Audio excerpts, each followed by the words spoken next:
Você vai assistir agora mais uma entrevista do site Espiritismo BH. Olá, o Espiritismo BH recebe hoje o Valdir Silva e neste programa vamos abordar a emancipação da alma. Tudo bem, Valdir? Tudo bem, eu agradeço mais uma vez a oportunidade e pedindo a Jesus que nos ilumine, que nos abençoe nesse propósito. Nós que agradecemos. Gostaria que você começasse explicando se existe uma diferença entre os termos alma e espírito. O Kardec fez essa pergunta aos espíritos na questão 134 do Livro dos Espíritos. Então ele perguntou o que era alma, eles disseram que era o espírito. Perguntou o que era espírito, ele disse que era alma. Eles disseram que era alma. Então ele concluiu que espírito e alma é a mesma coisa e eles confirmaram. Só usou a expressão para, em algumas situações, ele colocou como alma os encarnados e como espírito o desencarnado. E dá uma explicação de que, em alguns momentos, em algumas situações, o espírito encarna aqui na Terra em um corpo especialmente formado para ele, para dar continuidade ao seu avanço, ao seu crescimento espiritual. E o que significa a alma emancipar-se? A alma emancipar-se seria a alma libertar-se. Ela deixar a condição de uma prisão no corpo físico e voltar à vida espiritual. Seria especialmente durante o sono, quando eu costumo dizer que a gente leva o corpo para dormir, coloca o corpo na cama, se liberta dele parcialmente, pelo menos, e volta ao plano espiritual que está em todos os ambientes, a partir da proximidade do corpo até o plano espiritual superior. E em algum momento a alma se desliga completamente do corpo? Só no momento da desencarnação. Quando há a desencarnação, há o desligamento completo. Então é até bom a gente fazer uma separação entre as duas situações. O desligamento só com a desencarnação ou com a morte. Afastamento durante o tempo que ainda está encarnado. Então, enquanto nós estamos encarnados, nós nos afastamos do corpo e vamos para o infinito, até para o mundo espiritual, sem desligar, só afastando. Com a desencarnação, há o desligamento definitivo, o afastamento total, e aí sim há a separação completa. E o fenômeno da emancipação da alma ocorre com qualquer pessoa? Em que condições que ele ocorre? Ele acontece com qualquer pessoa porque, na verdade, todos nós dormimos. Então, ao colocar o corpo para dormir, nós vamos nos afastar do corpo, mesmo que seja só um pouquinho, mas vamos nos afastar e vamos viver a vida espiritual durante o tempo em que o corpo está dormindo. Então, todas as pessoas vivem isso. Todas as pessoas estão em condições de viver isso, embora nem todas se lembrem ou até aceitem essa possibilidade. Mas todos nós afastamos o corpo, vivemos a vida espiritual durante o tempo em que o corpo está dormindo, e durante esse tempo aí acontece uma série de coisas que mais tarde nós vamos conversar a respeito. Existe uma gradação nos níveis de emancipação da alma? O que se coloca como gradação seria, eu diria, desde um cochilo ao sono, a depois, assim, uma forma mais aprofundada, que nós chamaremos de sonambulismo, e vai atingir uma forma bem mais avançada, que nós chamamos de êxtase. Então, vamos explorar inicialmente essa situação durante o sono. Há pessoas que se recordam claramente do seu desprendimento durante esse período do sono? Sim. As pessoas, quando nós dormimos, vamos ficar bem claro assim, essa questão aí da diferença, para a gente entender bem o assunto. Veja bem, nós somos espírito ou alma. Temos um corpo físico, carnal. Existe uma intermediação entre o corpo físico e o espírito, que é um corpo semimaterial, que é chamado de perispírito.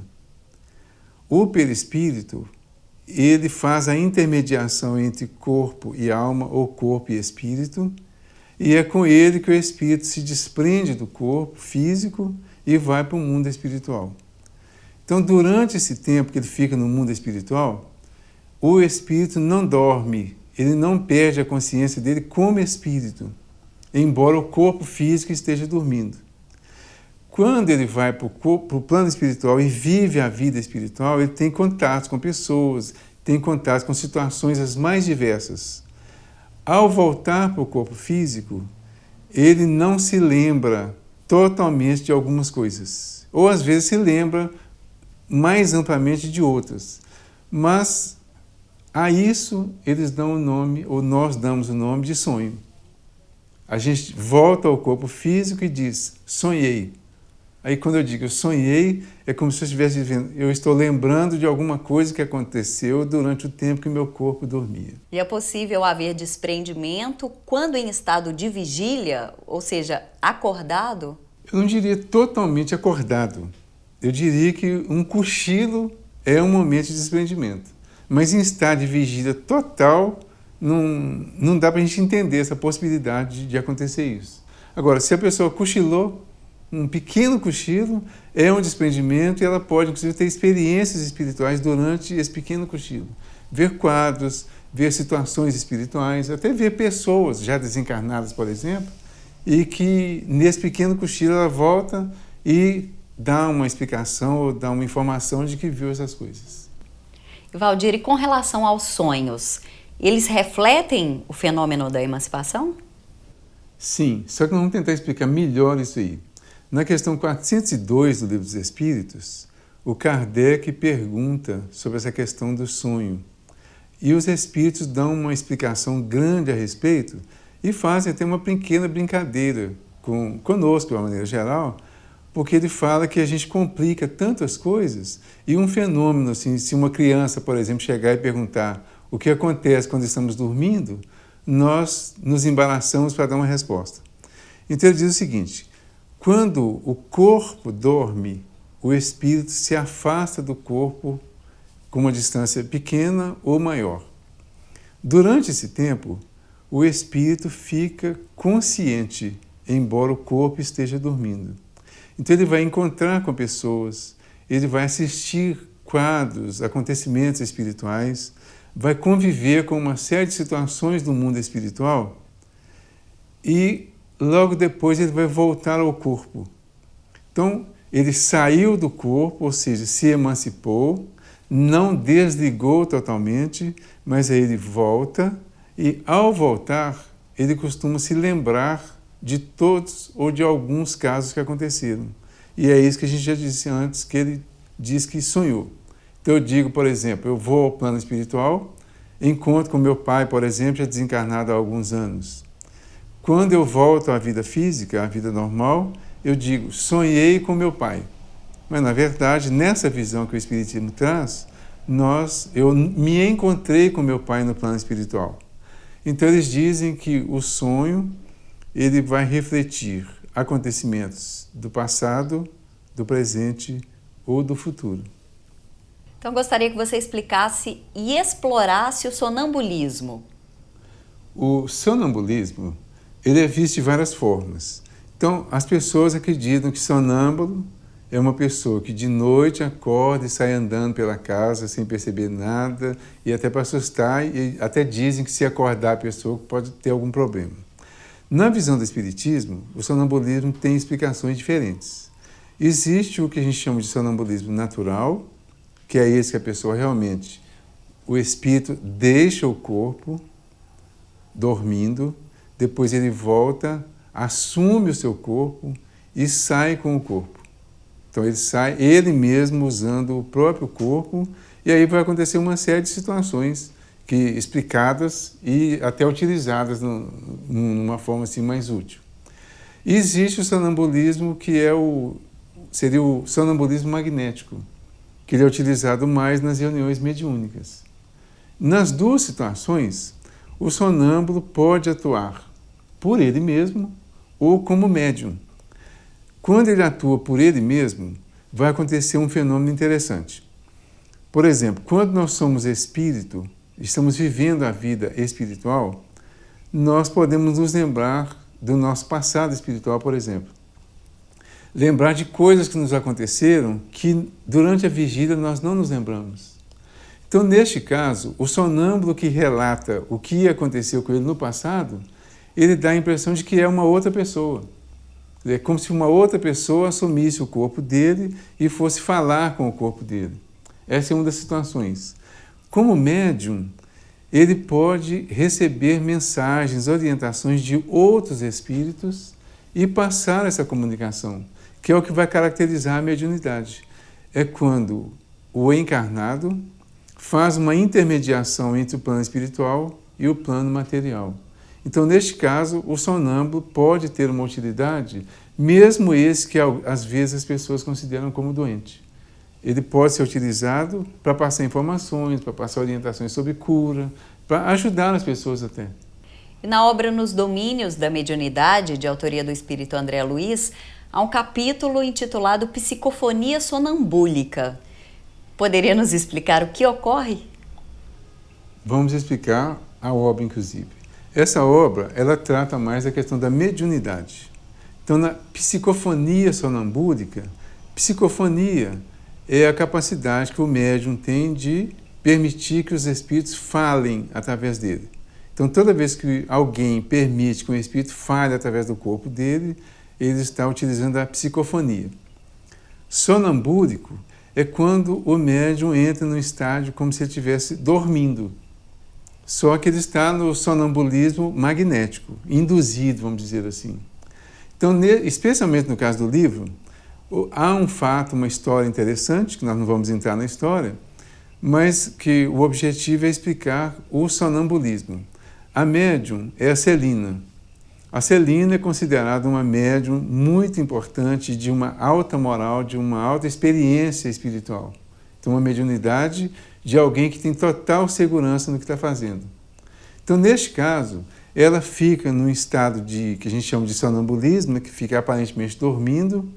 O espírito se afasta para permitir que o outro espírito, nesse estado, no caso, se aproxime.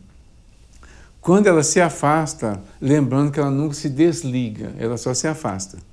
Quando ela se afasta, ela dá condição para que o espírito doente venha e fale através do corpo dela, usando, no caso aí, a fala. Então o espírito vai chegar, vai falar, vai expor o que ele sente. Ele vai expor a necessidade dele, a dificuldade dele, através do corpo dela. O que vai caracterizar, nesse caso, o sonambulismo, é que ela vai ficar afastada como espírito. Quando ela volta ao corpo normal, ela normalmente não se lembra de nada que aconteceu. Ou, às vezes, lembra vagamente. Mas tem total segurança, total certeza de que está tudo sob controle. Mesmo que o espírito seja vamos dizer assim, um degenerado, como foi o caso dessa história aí. Ela tem total certeza, total segurança. A comparação que eles fazem é com a outra médium, que não é tão, vamos dizer assim, tão sonambúlica quanto a Celina. Então, ela é chamada de médium consciente. É até interessante a gente tentar explicar isso também. O Kardec, quando define no Livro dos Médiuns, ele faz 3 distinções. O médium intuitivo, o médium mecânico e o médium semimecânico. Então, o intuitivo é aquele que o espírito passa para ele através da mente a comunicação.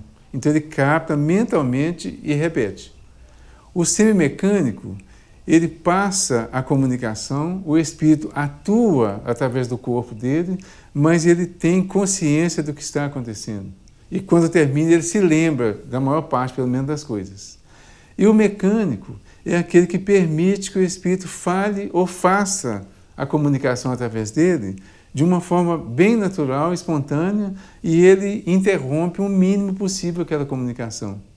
Então, na questão do médium psicofônico em especial, ele é chamado de sonambúlico quando ele permite que aconteça, se desliga quase que totalmente, né, da comunicação, e depois ele volta e diz que não se lembrou de nada que estava acontecendo.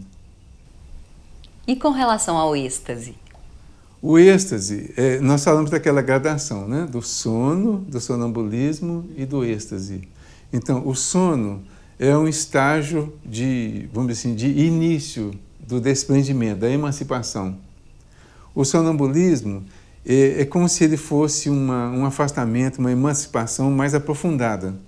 O êxtase vai muito além dessa fase do sonambulismo. O estático é aquele que se afasta de uma maneira mais completa do corpo, vai aos planos espirituais mais elevados e as informações até de que o estático ele tem até dificuldade para voltar, porque às vezes ele se sente em uma situação muito boa, muito feliz no plano espiritual e há uma dificuldade para que ele volte. Então essa experiência não é muito comum, a gente não tem muito conhecimento de pessoas que vivam essa experiência, então é só a informação de que o estático é aquele que consegue se desligar quase que completamente e vive uma situação muito especial. Ele vive estágios de consciência bem avançados, bem elevados, a ponto de ter vontade de ficar lá e, pela orientação do Kardec até no Livro dos Espíritos, em algumas situações até é preciso chamar a pessoa de volta para que ela não aconteça a desencarnação. Poderia comentar então sobre se estar ou não consciente durante o desprendimento em todos esses fenômenos? A consciência, nesse caso, é do espírito.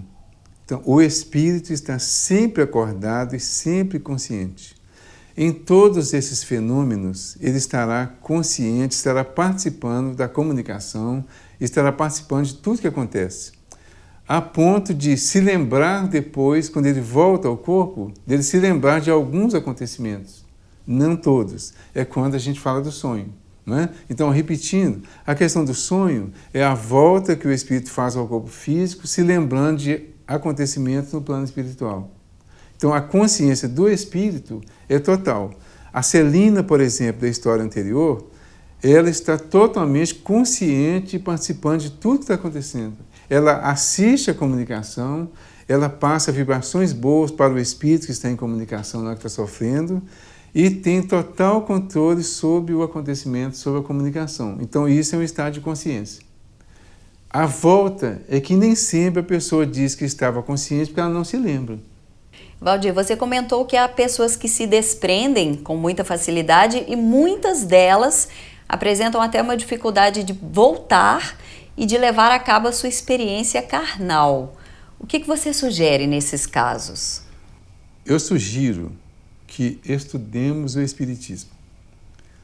O Livro dos Espíritos, a partir da questão número 400, trata desse assunto bem amplamente. A minha sugestão é sempre que estudemos o Espiritismo nessas questões do Livro dos Espíritos, estudemos o Livro dos Médiuns, porque muitas das pessoas que têm essas facilidades, nós chamamos de médiuns, e elas estão em condições de ajudar muito as pessoas que estão passando por necessidades maiores. Além de se ajudarem, porque muitos se consideram doentes por viverem esses fenômenos. Com o conhecimento do Espiritismo e estudando o Evangelho, por causa da questão moral, inclusive, o que vai acontecer? O estático, que tem vontade de ficar no plano espiritual porque lá está muito melhor, entendendo a importância da vida aqui na Terra, ele não vai ter essa vontade porque ele vai saber que a vida dele aqui ainda não interrompeu a parte que ele precisa viver aqui. Então, mesmo que ele vá a planos mais elevados, ele sabe que precisa voltar e completar a encarnação até o momento programado para ele. Estudando o Espiritismo, estudando a mediunidade, ele vai poder colocar essa capacidade à disposição de pessoas que precisam que isso aconteça para serem beneficiadas, tanto encarnados como desencarnados. Então, a sugestão básica é evangelizar-se e espiritualizar-se no sentido geral, especialmente buscando explicações sobre esses acontecimentos, que são explicações lógicas que o Espiritismo traz. A ciência tem muita explicação, mas há muito conflito ainda nas opiniões científicas, por exemplo, e a opinião do Espiritismo, a explicação, ela é simples, fácil de entender e fácil de colocar em prática através de uma atividade que vai ser muito benéfica para quem faz e para quem recebe a ajuda de quem está com essas condições. Valdir, então, muito obrigada pela sua participação. Eu que agradeço a oportunidade do Espiritismo BH, mais uma vez, nos convidando para fazer essa apresentação, E vamos pedir a Jesus que ilumine a todos nós, especialmente as pessoas que se sentem doentes porque vivem esses fenômenos que nós comentamos hoje aqui. Eu que agradeço. Sem dúvida. E o Espiritismo BH agradece a participação e a companhia de todos que nos assistem. Até a próxima!